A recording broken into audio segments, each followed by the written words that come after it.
ઓમ શાંતિ મિત્રો, આજે આપણે દ્રાક્ષનું શરબત બનાવીશું। તો આપણે દ્રાક્ષનું શરબત બનાવવા માટે મેં એક નાનો મિક્સર જાર લીધો છે। દ્રાક્ષને મેં ધોઈ લીધી હતી। તો આપણે 1 થી 1.5 ગ્લાસ જેટલું બનાવવાનું છે। તો મેં દ્રાક્ષ લીધી છે, 4-5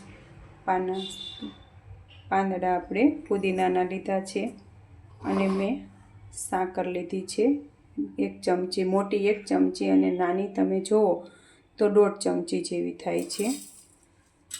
અને આપણે એમાં સંચળ પાવડર નાખીશું 1 ચપટી જેટલો, અને 1 ચપટી જેટલું આપણે ધાણા જીરું પાવડર નાખીશું, અને આપણે ચપટી મરી પાવડર નાખીશું। અને મરી પણ કહેવાય અને તીખા પણ કહેવાય છે। હવે એમાં આપણે અડધો ગ્લાસ જેવું પાણી નાખવાનું છે। હવે આને આપણે મિક્સર જારમાં ઝેરી લઈએ।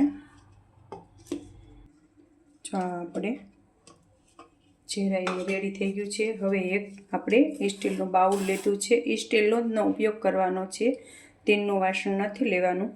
તો હવે એક આ મેં ગળણી લીધી છે, એમાં આપણે ગળી લેવાનું છે।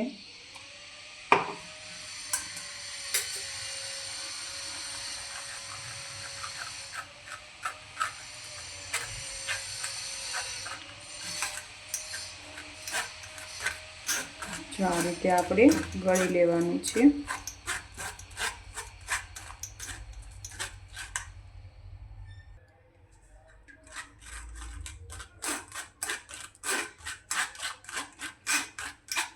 જો તમારે આખી પાખી રહી હોય તો તમે બીજી વખત દળવું હોય તો દળી શકો છો, પણ મારે આ જો સરસ રીતે દળાઈ ગયું છે।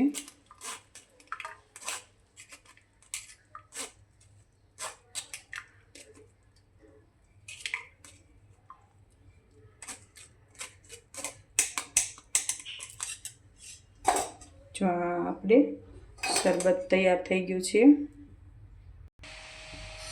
જો આપણે દ્રાક્ષનું શરબત તૈયાર છે।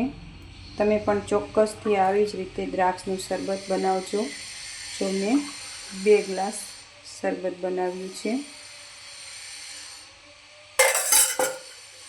ચાલો આપણે પરમાત્માની યાદમાં બનાવ્યું છે, અને પરમાત્માને પહેલાં ધરી દઈએ।